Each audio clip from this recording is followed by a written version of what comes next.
اتفضلي انزلي.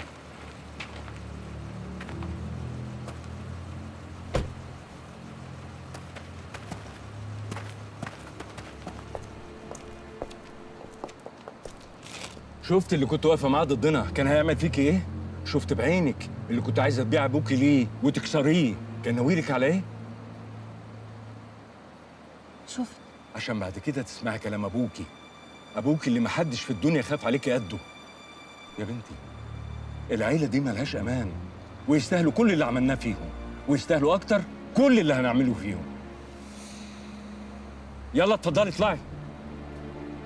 يلا.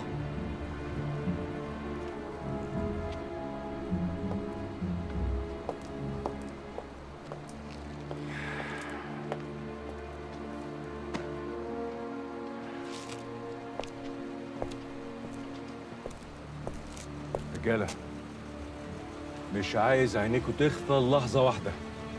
صحصحوا. حاضر يا ريس.